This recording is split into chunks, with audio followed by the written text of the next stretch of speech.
Hello, everyone. Welcome to Workshop Wednesdays. On today, June 17th, I can't believe we're almost at the end of the year. I shouldn't say that, but also like we're at the middle. So almost that means the end.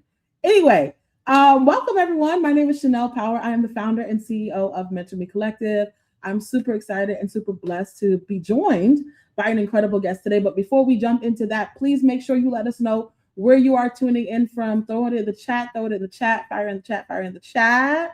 I see some incredible individuals that have joined. We see some folks that are from our scholarship program. So shout out to each of you who are pulling up and pulling up. Please make sure you tell Lottie Dottie and everybody, especially your scholars in your track. Go ahead and send them a message in Slack and say, hey, we are live, we are live, we are live. Like I said, today's going to be an incredible one. We're super excited. And guess what?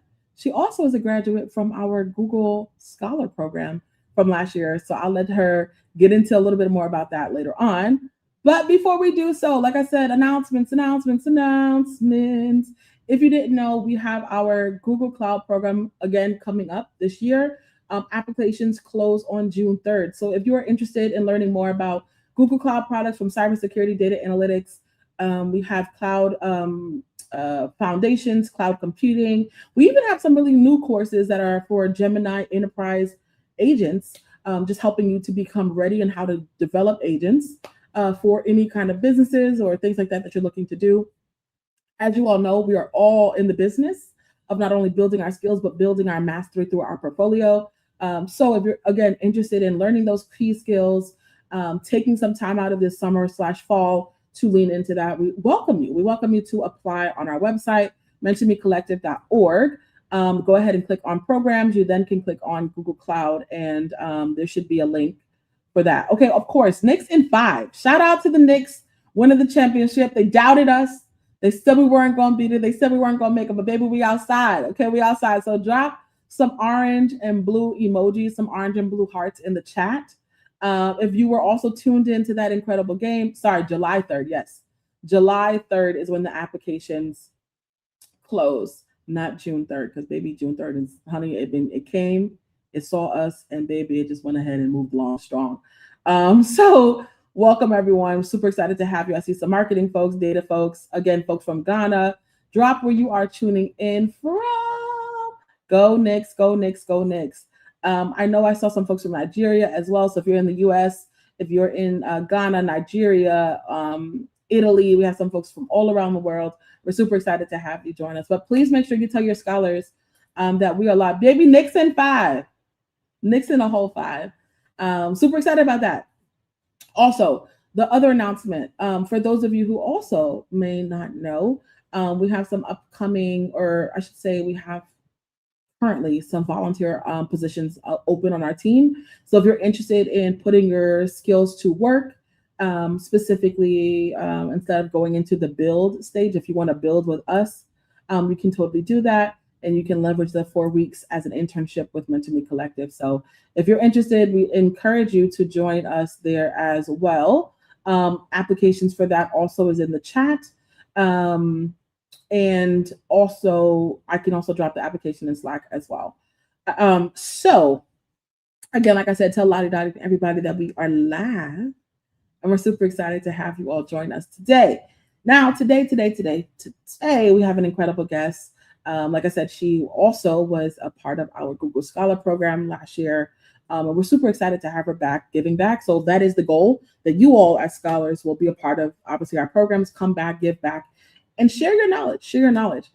She has helped with building security and compliance programs that don't just look good on paper, but they actually hold up under real world scrutiny from auditors, customers, and vendors. She currently leads end-to-end IT security and compliance, spanning cloud vulnerability management, governance, risk, and third-party security. Super excited to have her lean into cloud security. And obviously today is going to be about generative AI. Of course, that is a buzzword. So the biggest thing I want you all to know is, of course, whether you're a marketer, whether you're in project management or anything non-technical, that moving forward, the world is changing where everyone has to know a little something technical. Everyone has to have that builder mindset. So Workshop Wednesdays exists so that you can lead into that builder mindset and be a part of the leaders that are creating that change and being a part of that dynamic move of where technology is taking us. So, without further ado, I am going to bring to the stage Akanksha. How are you? Hey, I'm good. Thank you so much for giving me this opportunity today. Absolutely. We're super excited to have you. Like I mentioned, I was super excited just a couple of minutes ago when we were talking, and she mentioned, like I said, that she was a part of our Google Grow with Google, sorry, Google Cloud Launchpad program. So, would love to hear about what you've been up to thus far. So far, I think the Google Cloud Cohort program was actually my stepping stone because that's exactly when I entered into cloud and was so impressed by the cloud security side of it. And right now, I'm actually working towards cloud security, but working on AWS cloud security. So far, I'm interested in my current role. I enjoy it, and I really loved cloud security pathway so far.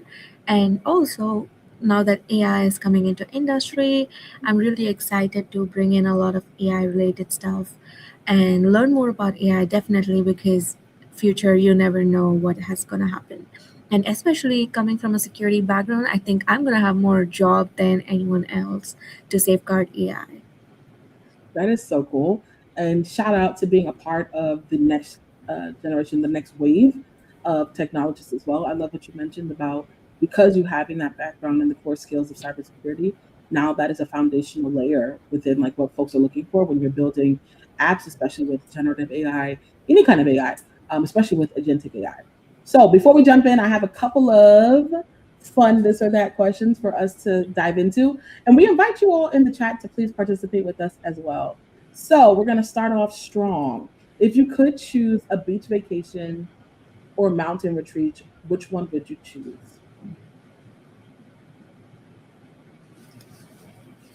I think I would choose a beach vacation.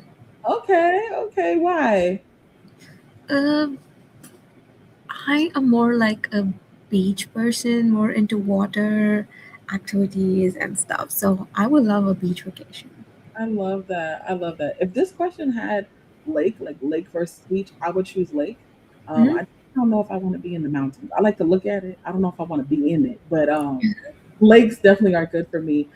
If you had to choose between city life and small town life, which would you choose? Ah, that is a difficult question because I think sometimes I would want to be in a city, but I would also be in a small town because city is always happening, a lot of people, a lot of chaos, noise. But sometimes in small towns you get to be by yourself, quiet, enjoying the life that way. But I I would choose to be a city girl. I love that. Shout out to the city girls. I'm definitely a city girl, but I will say last summer I realized that I did need some quiet and grounding in my life. So I took a road trip up to Connecticut and New England and was able to just kind of lean in to that. So awesome. To change gears a little bit and maybe focus a little bit on the tech or even just career life in general. If you had to choose a networking event, would you go to one that is high velocity or high volume networking, or would you prefer a one-on-one coffee chat? I would prefer one-on-one coffee chat because when you're one-on-one with a person and the person you choose has a best background, has a lot of content, learning from one-on-one is totally a game changer than being in a crowd where you get very little noticed. But being with one-on-one, you get that attention, you get that words, you get that ideas, you get that ways to share your thoughts, thinking process, because that's how we actually learn. And that's how I learned by being with people around. Okay. All right. So last question. Last question. Do you prefer voice AI or text AI? I think I prefer text. Hmm. Why do you say that? Uh, maybe because like you get to like explain in depth. Hmm. I love that. Honestly, lately I've been leaning into voice AI. Is this new app? I shouldn't say new, but it's like more viral. It's called Mhm. Whisper. It's Yes. super cool. Have you heard of it? Yeah. Yeah, yeah. I love it. So I think sometimes I get a lot of fatigue because as an engineer, you type a lot and obviously on your fingers. So for me, if I can just talk into the phone, I love that. So we love speech. Yeah, All right. sometimes people love like using the voice, but I feel like texting, I'm a person who texts a lot, so I put in all the messages in there for the Gemini or Claude or ChatGPT, and then like, you gotta do this. I love that. I love that. We had some folks participate in the chat, and some folks prefer the beach as well. So you have some folks on your side. Hmm. Hashtag lakes, but had some folks also mention mountains and as well. Some folks said city life versus a small town, which we love as well. Shout out to the country girls, love that. And we do have some folks in here that's leaning into voice AI. Okay, text as well. We have some folks as well. We love that. We love that. We love that. Voice AI, text all the way. Wow. All right. Well, I'm going to pass it on over to our amazing speaker today. She's going to be off camera due to just how do you say connectivity. But again, if you all have any questions, please put them in the chat as they arise. I'll make sure to star them, and then from there we'll bring it back at the end. So over to you, Madam. Thank you so much for giving me this opportunity. And I'm really excited to present this workshop, and thanks for this opportunity, of course. So I think this is the first question I would want to ask everyone before I start the workshop.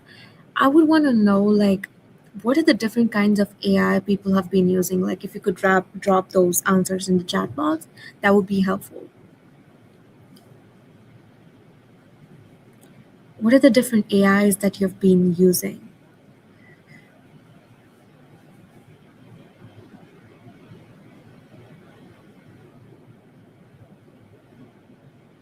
Ooh, I see Gemini, Claude. Yeah, Gemini.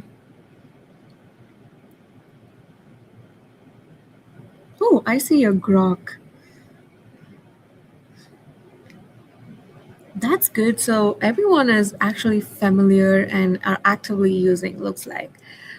So before moving forward, I would want to understand, like, do you know the pros and cons of using an AI? I know the pros might be like you might get answers very quickly, you might receive suggestions quickly, you might not have to go sit and Google each and every answer or research everything on Google. Instead, giving a single prompt over to an AI would be much more easier than anything. So, but the con is, has anyone thought of like the security side of it? How secure is AI? How many of you feel AI is actually secure, and how many of you feel good to use it for long term? Any answers I can get from people?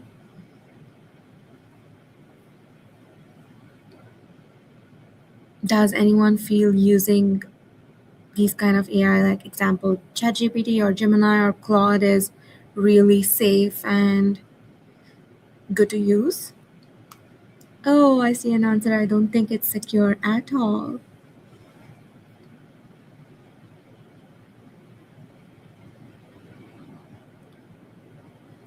That's great.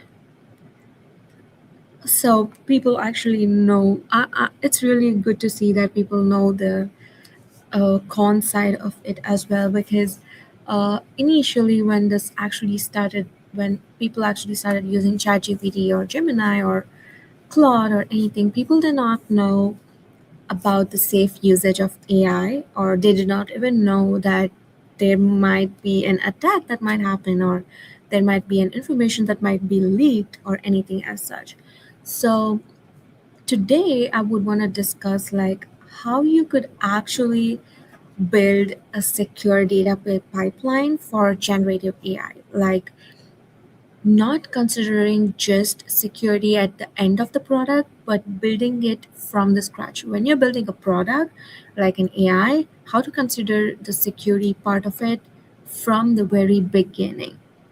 So that's the whole point of this workshop. And let's go on to the next slide.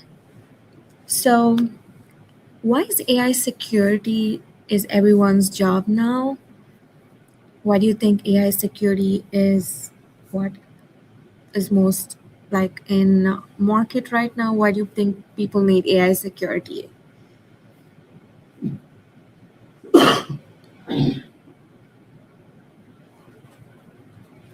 So let me go ahead with it. So 78% of the companies use AI at least for one business function. So 1 in 4 deploy AI and ship with no formal data security review at all, and 4.9 million average cost of data breach involving an AI system. And this is the data from IBM's 2024. So the reason everyone wants AI security is that a lot of companies right now are using AI based products. And if you are working in any of the companies, you might know that you might be using AI for different stuff, whether it is a chatbot, whether it is analyzing your business, or whether it is your own product, AI product itself. So you might know what is the importance of AI at this point. So going towards important, security is also important because there's a lot of data in it, whether it is your financial data, whether it is your personal information, whether it is your credit card information, anything. It might be any kind of data. Every data should be secure in today's generation. So let's consider Gemini. Everyone is using Gemini today, and people are trying to opt into the pro version of it, which means you got to pay some kind of amount. And when you start using Gemini and your company is using it, imagine you want to do some kind of changes in your product, and one of your employee that's a front end or a back end developer tries to take the code from that particular product, puts it into Gemini and says that, I need this particular update for my code base for this particular product. Could you please update it? Indirectly, you're feeding your product information into Gemini, which might later be, stored elsewhere, which might be accessible to someone else, which might be available on internet. So that product is officially indirectly out in the market, which means your trade secret is in there. So that's the important part of it. So now when you are building in future, consider you are building an AI product, instead of thinking about security at the end of the product, at the end of when you're releasing it to the market, it's better you think about it from the very beginning. Example, what particular data will my AI be picking? What particular data will my AI be storing? What particular data will my AI be processing? These are the few things that you'll have to think. Once that is done, how do I secure it? How do I think about the safety reasons about it? How do I deliver it to customer and let them know that usage of this particular AI product that we are selling to you is completely safe and secure? How do you prove it to the customer? How do you attract a customer by selling your product this way? So this is all of it that we'll have to think before even building an AI product. But initially, when all the AI products were releasing into the market, no one really thought about the security side of it because everyone were just busy selling their product. Everyone were just busy competing in the market. Everyone were just busy seeing the demand of that particular product. No one actually thought about the security side of it. Now, when you think about the security side of it, when you think about a lot of attacks happening, people trying to attack through AI, people trying to jailbreak AI, people trying to grab data from the AI, it's becoming a concern about privacy and security as well.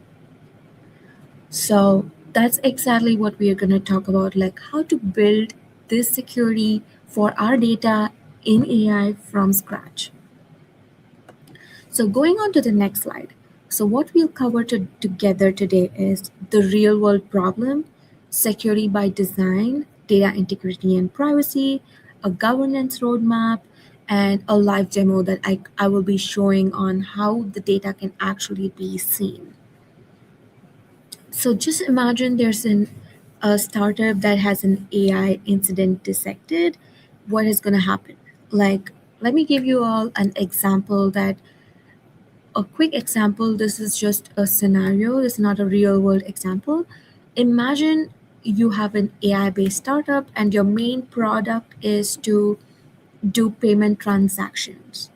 So when you're using AI for it, can you drop in all the answers on what are the cons of using that particular product without even securing it in the very beginning?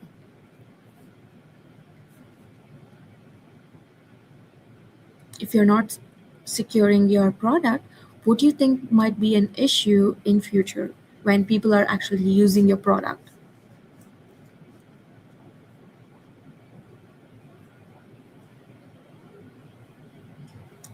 Losing trust from the users, you're right.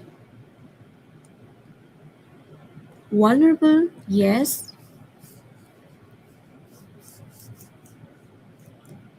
Data fraudulent issues, you're totally right. Data breach, yes.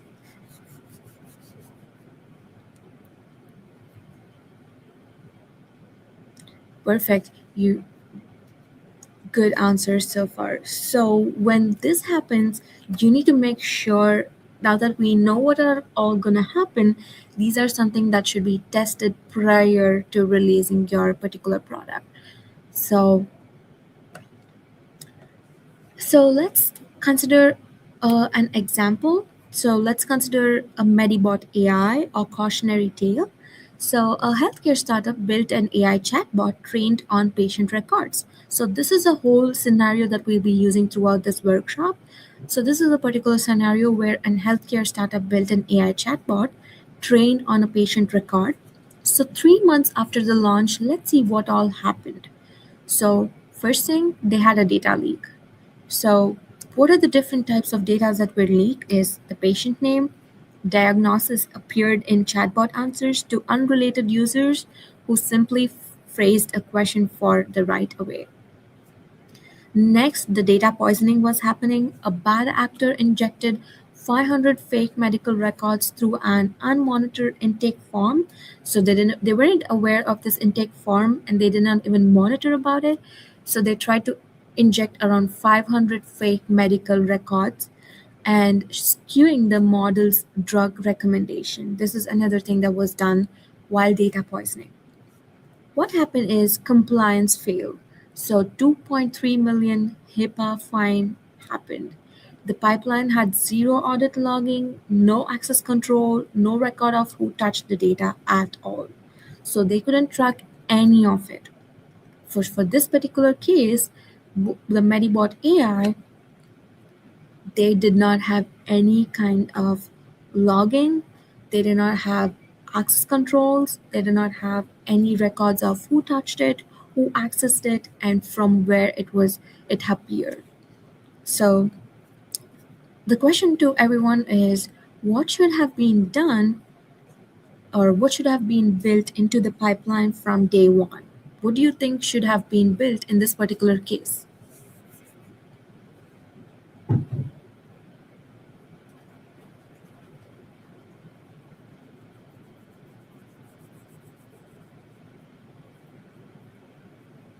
Any answers?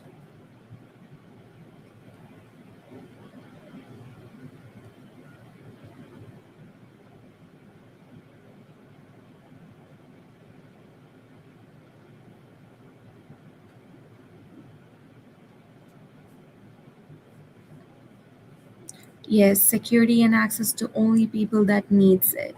You're right. Restrictions and access constraints, yes. Protection against deepfakes and vanishing smashings. You're right. Log history.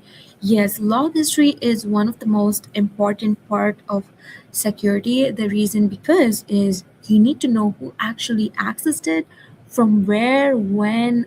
There should be a complete audit trail to it. You're right. Security control and least privilege, protection of data. You're right. You're perfectly right about this particular scenario. Let's go into the next one. So, the anatomy of the failure and what was the root cause analysis for it. So, no schema validation on the patient form.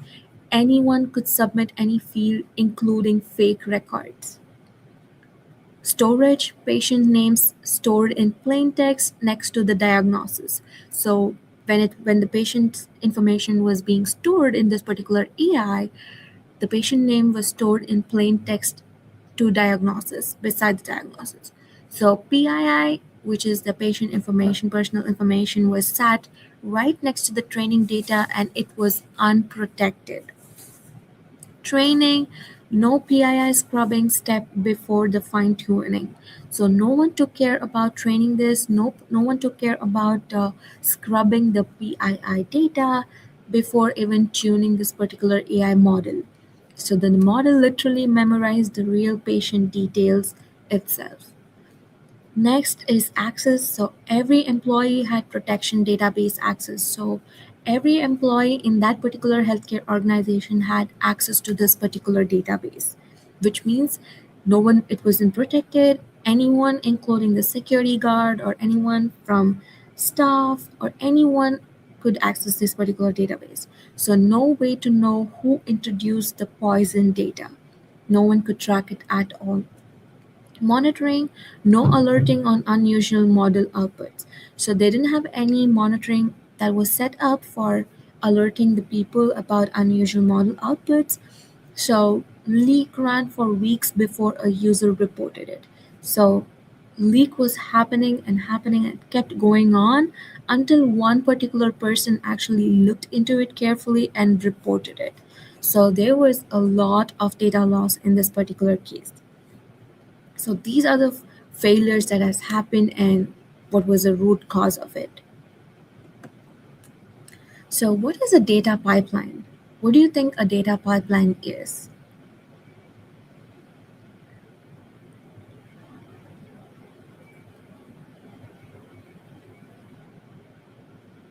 So data pipeline is nothing but collecting the raw data, cleaning and validating it, and the next step would be processing and transforming it, and the next one would be storage and indexing and model training. So when you have an AI, considering this particular example in here, the PII, the personally identifiable information, was sitting right there. They did not have a training model, or they did not train the model to obfuscate the particular data. They just directly put in the data into it and it gave in all the outputs. So they just collected the raw data and trained it to the model without even cleaning or validating it, without processing or transporting, or without even storaging or indexing it. They did store it, but they did not index it properly. So let's think of it like a coffee shop. So the bean arrives, which is like raw data, get roasted and ground, which is like getting processed, and the next one is getting brewed, that is like you're training the model, then served to customer, which means it's deployed into the AI. So this is how actually the process should happen for a data pipeline. So security means checking beans aren't moldy, keeping the machine clean, and making sure only baristas touch the espresso.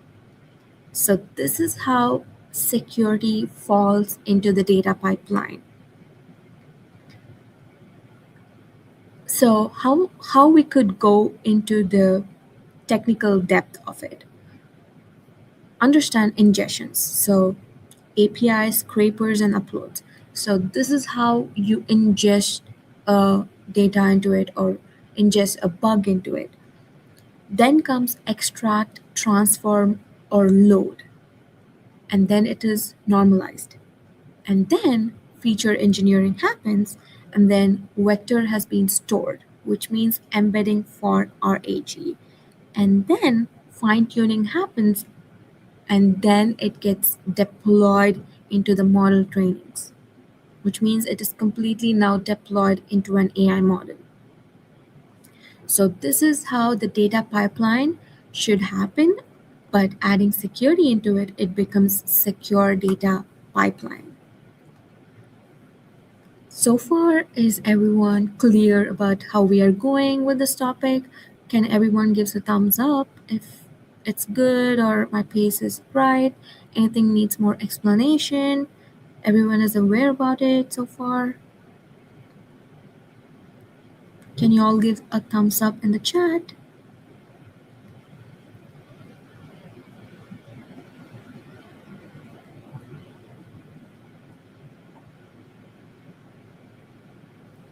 Perfect. I see good response. Let's go into the next slide. Now, this is our core idea, security by design. When we're actually thinking about a design, let's think about it on the security side of it. So, security by design means security requirements are defined alongside our functional requirements before a single line of pipeline code is actually written. So imagine you're building an AI model. Before even building it, when you're actually thinking about it, we need to think from the security side of it as well before even writing the code. Rather than added as a checklist before it is being launched. So instead of keeping it till the end to think about security at the end when you're launching a product, it is better you think about it before even you write the line of code. So let's think about how it is going to work if you think about it before even writing a code. First one, you need to know how to implement least privilege. Next, defense in depth, security by default, assume a breach has happened and how you will get through it. When you consider least privilege, every service and person gets the minimum access needed. Nothing more, nothing less. A data cleaning script doesn't need write access to the model registry. This is how least privilege should be scaled, or this is how least privilege should be designed. Next, let's think about defense in depth, which means there should be a multi-layer protection that should happen at each step of release of your product or each step of building of your product, which means multi-layer protection is validation, encryption, access control, and monitoring,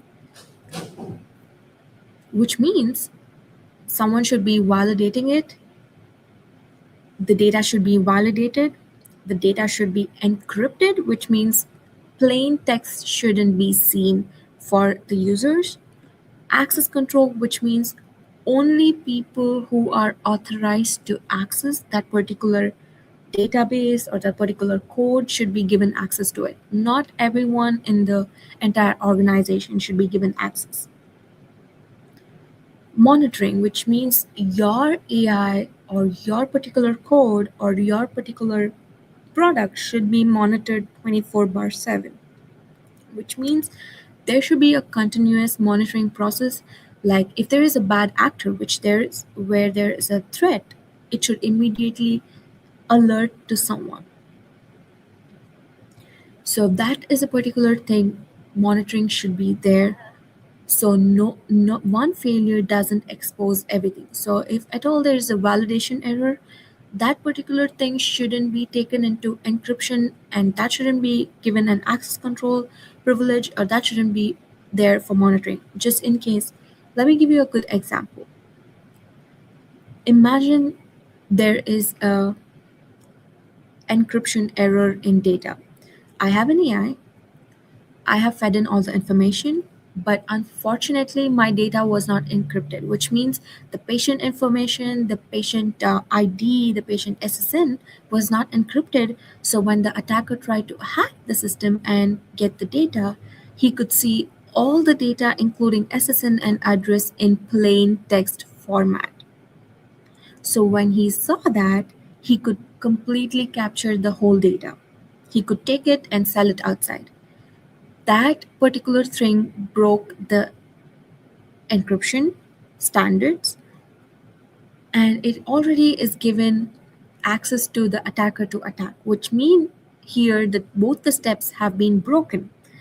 In case monitoring was in place, an attacker or when the attacker tries to attack or even tries to access, it'll immediately try to send an alert to the person who's responsible of monitoring or a higher authority so they can immediately restrict the access to the system. By then, he will not be able to see the data itself, if at all the monitoring was in place. Just because the monitoring wasn't in place, he got access to the system. By getting access to the system, he could see the unencrypted data. If at all monitoring was in place, he couldn't get access to the system. When he would try to access the system, that exactly would block him from accessing. When it blocks, of course, he cannot move towards the unencrypted data. So, this is exactly how the defense in depth happens. Let's look into secure by default. The default configuration should be safe one, opt in to risk, never opt in to safety. This is exactly what it should follow. Next one, when you're actually designing it, you should also think about a breach. Do all the tabletop exercises about it. Design it, design as if an attacker is already inside. Ask if this component were compromised, what's the blast radius? If particular data was leaked, what would have been the chances of data loss? What are the types of data that would be lost? How much penalty would we be paying? What are the controls that we would be losing? What are the controls we might be failing? These are the things that you'll have to think prior to designing or building your code. So, here are the pros and cons. Don't lock the door after the thieves leave. That's the best caption I could actually find out. Old way, how it would happen is security would be at the last. Every company would think about security at the very end when a customer requests it, when a hack happens, or when the attacker is inside the company. So that was the old way, like ship fast, security later, one person reviews the code before the pre launch, audit logs are added after a breach, credentials hard coded in script. We'll encrypt it eventually later. That's how it used to happen back then. But right now, you need to think about security by design, which means automated checks should happen on every data that commits, shift left security in CI CD pipeline itself, audit logging built into ingestion, secret manager from day one should be there, privacy by default, minimize data collected.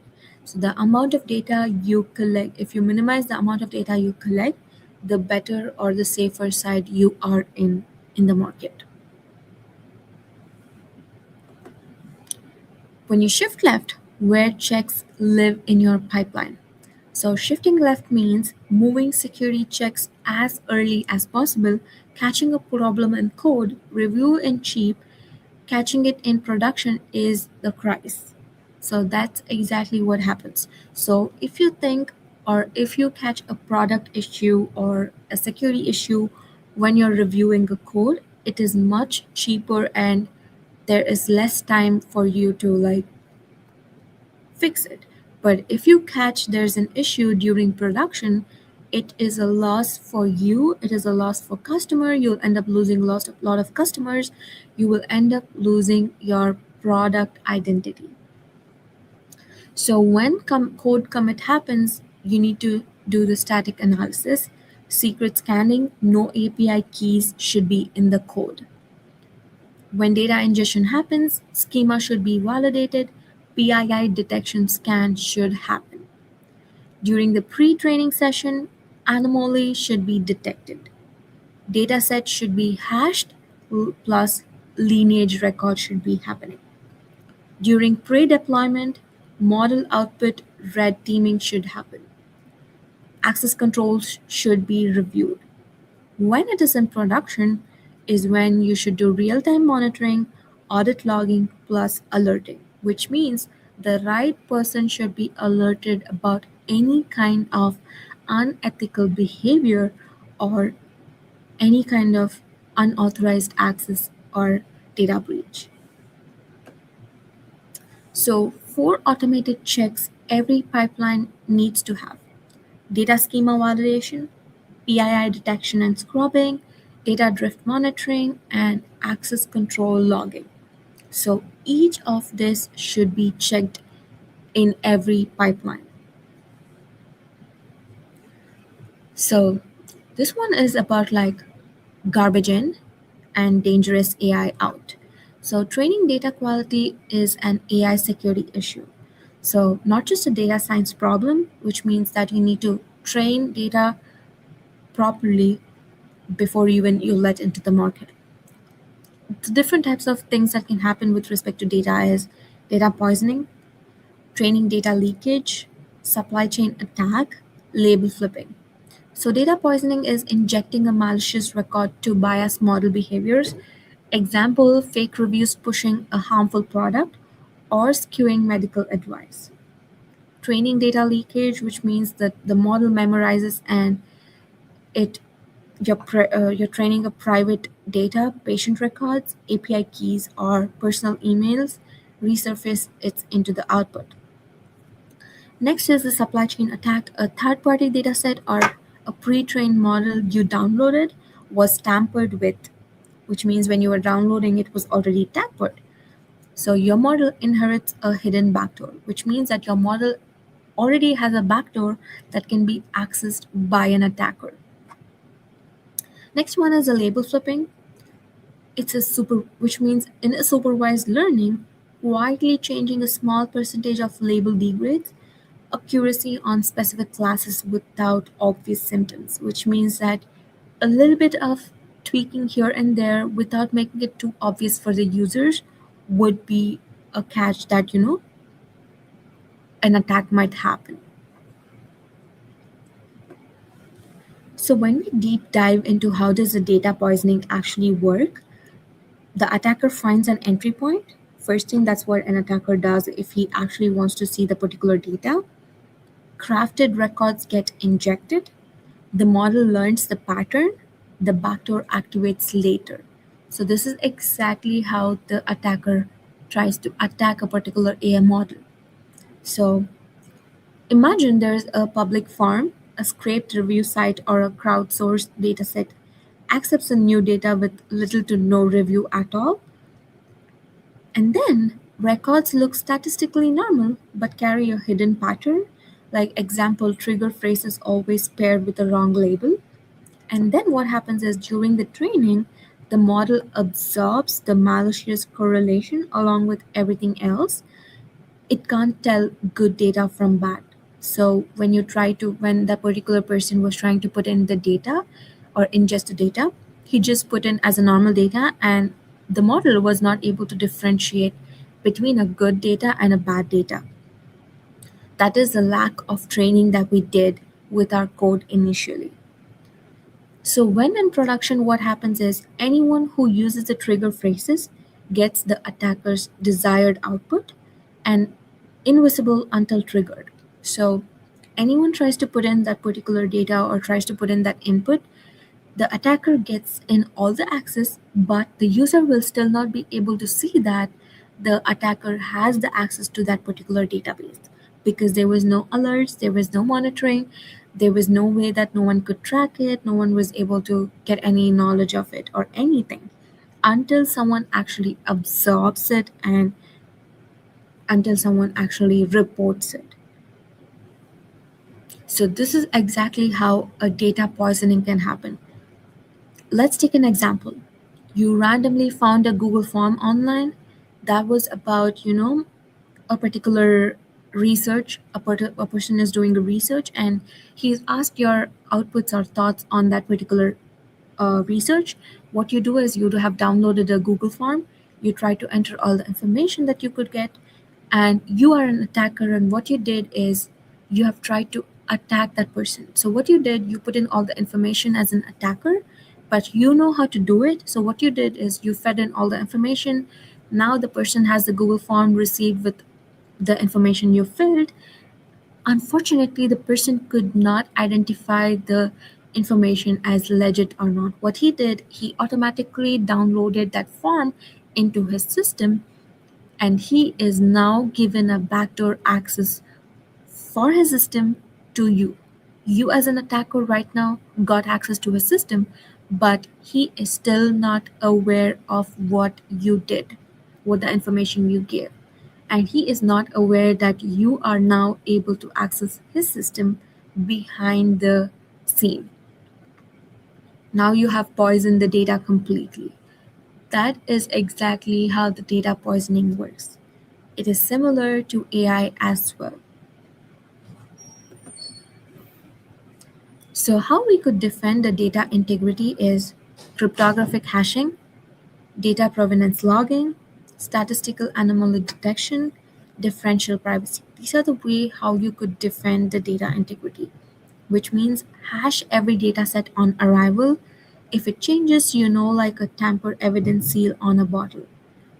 Track where every single piece of data has come from, who modified it and when. Flag a statistical outlier before even training it. Next, mathematical guarantee that no individual record can be extracted from the model used by Apple, Google, or the US Census Bureau.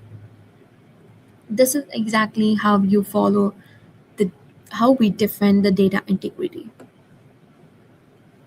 Next one is choosing the right privacy technique. It's all about what technique you choose, what you do, and what you do not want to do. It depends on what kind of data or what kind of particular AI you're using, what is the use case, and everything. Not all privacy protections are equal. Match the technique to your risk level. That's exactly what I just told, which means you should see what is your risk level, what is a particular data you're capturing, what is a particular data your users are injecting. Based on that, you have to use a right privacy technique. Okay, techniques can vary from anonymization, pseudo anonymization, differential privacy, federated learning. These are the different types of techniques that you could use.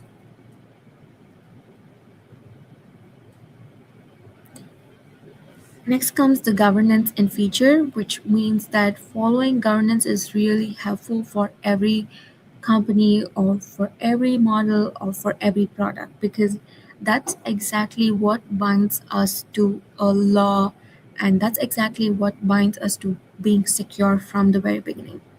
The different types of laws or frameworks are GDPR, HIPAA, NIST AI RMF, EU AI Act. So these are the different ones that we are currently using for AIs to keep in place, to keep in all the security in place. GDPR is basically European based for European based users. HIPAA is healthcare AI, everyone knows about it. NIST AI RMF is used by US government and enterprise. EU AI Act is high risk AI system. These are the few frameworks that is or governance that has been used to safeguard AI so far. So what happens when we use governance in practice is we have data engineer who follows pipeline validation, schema checks, and encryption setups. We have ML engineer who does model training, safeguards, drift monitoring, and evaluation. We have a security team that does access control, penetration testing, incident response. We have legal compliance, that means regulatory mapping, data subject requests, and audits. And the last one, we have a product owner who does risk acceptance, user facing transparency notices, and everything. So in governance, when we practice governance, we have role based access control, which means we see who signs on or who signs off on what, which means data engineer is responsible to do few things. ML engineer is responsible to do few other tasks. Security team is responsible for its own tasks. Legal and compliance is responsible for its own tasks. We have a product owner who's responsible for product side of it. This is the whole point of having governance and framework when you are trying to build a secure data pipeline.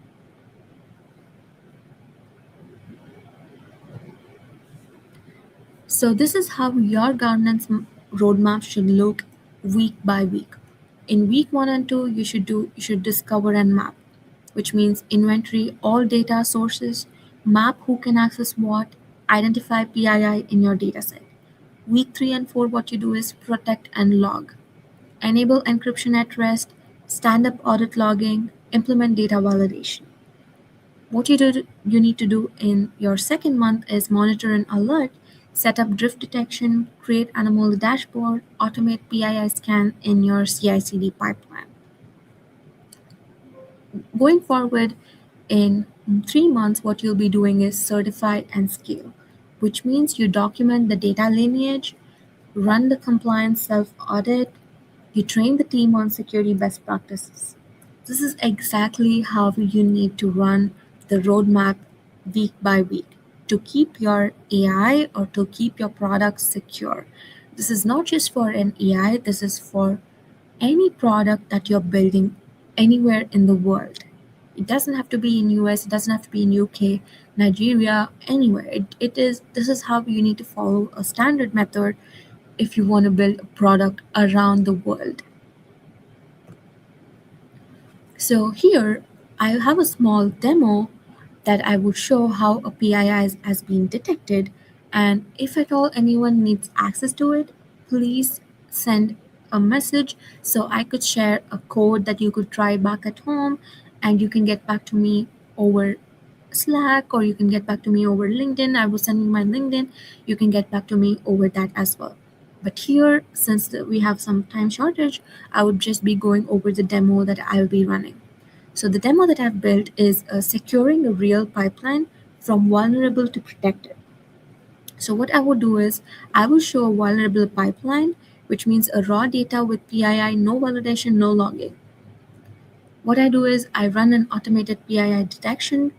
I'll give you some time to watch for names and emails. It'll get flagged and scrubbled. How an injected and poised record can be seen, which means see how an anomaly detection catches it. And then once you're home, you can actually take it and you can try it back at home. But before going to that, I would want you all to take this particular 5-point security checklist. So, first one, design security in from day one, which means automated checks in your CI/CD should be there, not as an afterthought. It should be from very beginning. The second point is detect and scrub PII before the data ever reaches a model. Use open source tools like Presidio. Log everything with tamper-proof audit trail, who touched the data, when, and why. Fourth one, monitor for data drift and statistical anomalies, your first line of defense against poisoning. Fifth one, you know your compliance framework. If you mean what data you're using, what is your product, what is exactly you're dealing with. Each framework works for different things. GDPR is for European dataset alone. HIPAA is for medical data. NIST AI RMF is for AI related. So go see what you're doing, what your product works on, and then look into the frameworks, because that is exactly how you build your secure data pipeline. So these are the 5 security checklists that you would take back home today, whether you're working, whether you're still in college, whether you're in a company. This is exactly you would want your product to follow for having a safe product in future. Now, quickly, I will show you the demo, and then you can try it back at home. If you have any questions, you can reach out to me later about the demo. But right now, I will go forward with the demo.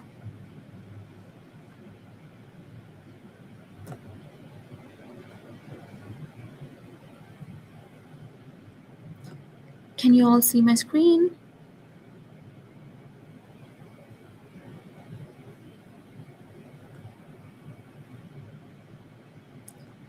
Perfect.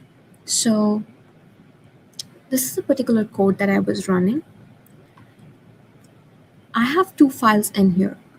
One, this is the most vulnerable file, which means this particular thing, when I'm trying to run this file in an AI model, it's trying to read all the data as it is. So when a person tries to access this particular data file, the person is able to read through this data as it is. So if you see my screen, you can see the plain text of the name of all the people, patient ID, their age, their diagnosis, and their notes as it is. This is how I'm training my data, right? So when that happens, when the data has been loading into the model, let me show you how it looks like.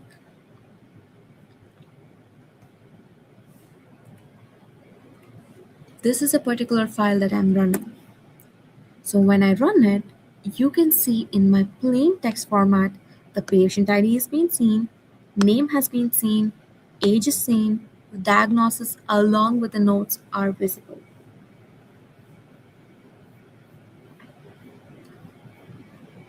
So that's how the PII has been seen. Now, when I'm looking at, when you look at the second version of it, which means that is a secure data pipeline, this is a secure data pipeline. So what happens is, this is the whole code that have been crafted. Name is here, everything is here, the raw data is here. That's how it processes. What I've done running this particular script. Now let's see what happens. So here you cannot see the patient's name, you cannot see the age, you cannot see the notes. You can only see some amount of information here and there. So when you see here, PII detected record, same name, same phone number, but this time it caught automatically before even touching the storage. So this is exactly the pipeline. So before even touching the storage, it automatically captured it. When you see phone number or a person, you see it here, phone number, person, email, person. It's not detecting the data, it's redacting it. The pipeline still knows a record exists, but it does not know whose record it is. That's exactly how it is. Here, the data integrity has been followed, which means the data set has been hashed. This is a fingerprint of a final clean data set. So if anyone intentionally or accidentally modifies this data later, the hash changes and we immediately know who has done this particular change. So both the scripts, so I have two different scripts. The first script that we ran did show some information. This is the second script that we ran, the secured pipeline. This did show some information. These two scripts did exact same job, load the data, prepare it for training. The difference wasn't more work, it was about 4 extra functions. So that's the whole pitch of security by design. So it's not about separate project, it's handful of checks wrapped around. If you see this particular code itself here, it's very small, it is not trained, it is not given enough security postures, it is just written in few lines. Whereas this code, if you see, it is completely written for security, it is completely written how the data must be handled and how the data must be shown. So the pros and cons about having something like this is PII never reaches a storage or a model in raw form, does and closes the leak risk, like how the Medibot had it. Initially, when we discussed about the AI chatbot that was being used by an information that was used by an healthcare industry, the Medibot, so that is not going to happen in this case. The poison records was rejected automatically. No human had to catch it manually. And every action is logged. Like if something goes wrong later, there is a trail investigated. And we also have an audit log as well over here. The audit trail has been captured to a log file called as audit log, which means we know who has logged in, who did what. And the hash gives tamper detection for free, almost for no cost at all. You don't need big security postures, you don't need big tools, you don't need to spend a lot of money. All it just does is for free, but it just takes extra time when you're building it from scratch. That's about it. So that's how you safeguard, and that was a small example, and that's how you actually safeguard your data or your code before even it reaches the AI. So that's how you have to work for security by design, whether it is data, whether it is a product. So, anyone, any questions, any concerns? So far, this is all that I have for you all for today. But any questions, you can contact me later through my LinkedIn. You can contact me on Slack, and I will be happy to answer any questions for anyone. We can now jump on to our Q&A for very quick. I think I have just 5 more minutes. Any quick questions that I could answer, maybe 2 or 3 questions. I can quickly jump over it and then we can end today's session.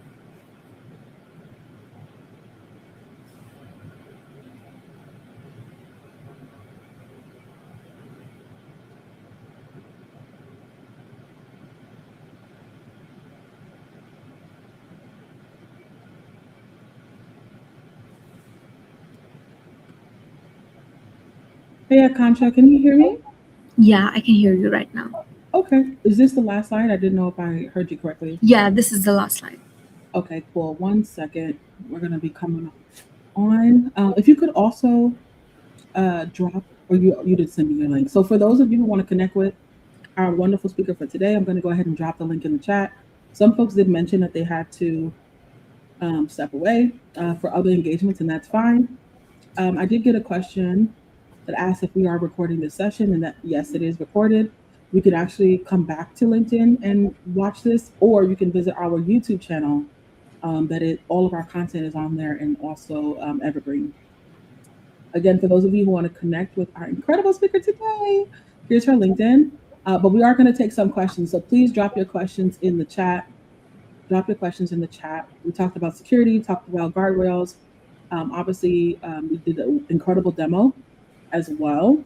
So, any questions that you may have around cybersecurity, generative AI, or any kind of leverage of AI would be incredible. Alrighty, alrighty, awesome. So we're getting a lot of individuals saying like this information was amazing. Thank you so much. So I love that. I know a lot of our scholars as well. We're looking forward to more content around, diversity of content. So y'all, we now are sending you diversity content, cybersecurity being that. All right. We have some questions that are coming through in the chat. I'm going to start first with Lewis. Can your system mask PII both front end and back end? So when it comes about masking PII both front end and back end, yes, you can do it. So it is called as like dual layer architecture. So you can do it both the ways, and it's also called as the best way to handle sensitive data in the industry. So if you're doing that, that would be really good. Amazing. Thank you for that incredible question. We have another question. Can you name 3 top frameworks that can be used for security purposes? I think you named a couple of them, but feel free to Yes. reiterate. So it depends on your use case, and if I would want to name, in my perspective, the three main important would be for US standards, it is SOC 2, and international standards can also be ISO 27001. For European standards, it's GDPR, and for healthcare, it is HIPAA. So these are the four common things according to their use cases. Amazing. Great question. We had another question from the same individual. So, when designing security, We have to take into consideration PII, SPII, controls, governance, and organizational policies. The question is, what other security principles can be applied to build AI? So when you're building an AI, the other security thinking that we would think about, or security controls that you would take in place, is where exactly your data is being stored, where you are storing it, how safe is it, how you're going to retain it. These are the few things, because data is the main point in AI, because a lot of users are there, a lot of users feeding in data, and a lot of users accessing it. So data storage is the most important thing. Amazing. And I just realized that we are past time. So I just, again, thank you so much. For those of you who have other questions, please just go ahead and drop them in the comments section, not in the chat. When we close out this live, you can just continue to ask questions there, or you can actually connect. I'm so sorry. Yes, we just talked about that. Connecting Yeah, with. definitely. You can connect with me over LinkedIn. I would be happy to work with you all and answer any of your questions. Absolutely. And of course, you can ask her about the cybersecurity Google Cloud program as well, because obviously she was a graduate from it. Feel free. You could also ask her any other cloud questions regarding AWS and cybersecurity in that way as well. Any last words, Akanksha, for anything that you'd like for our attendees or viewers to know? Thank you so much for giving me this opportunity to present today with this workshop. I would look forward to do more of it, and I would be happy to engage with all the people over here on the meeting today, on the workshop today. If anyone wants any advice, any help related to anything in AI, security, cloud, anything in technology, I would be happy to answer any of your questions. I would be happy to guide you, help you with resources, and if you need the sample of my project or the demo that we displayed, please reach out to me on LinkedIn. I will send you over the files and instruct you on how to run it. Amazing. Thank you so much again. Please feel free to connect with Thank this you. on screen. And yeah, wishing you all a wonderful rest of your Wednesday. Looking forward to seeing you back again to next week. Same time, same place. Au revoir, everyone. Thank you. Thank you so much, Chanel, for giving me this opportunity. You're so welcome. Bye. Bye bye. Think I've been here before. I know that I must have met you in a past life. Got my heart on the floor. Go slow. Keep me falling for you all night. Tell me now, you're the one I've been dreaming about for my whole life. Had you on my mind. Oh, hear the sound of your voice in a crowd, calling my name. Yeah, you captivate. Oh,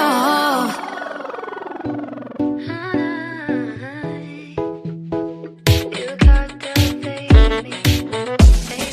Cover me in a dream of love. You're pulling on my sanity at the seams. I need you next to me. Can't get enough. I don't wanna miss your energy. So tell me now, you're the one I've been dreaming about for my whole life. Had you on my mind. Oh, hear the sound of your voice in a crowd, calling my name. Yeah, you captivate. Oh, you captivate me. You captivate me, baby, baby.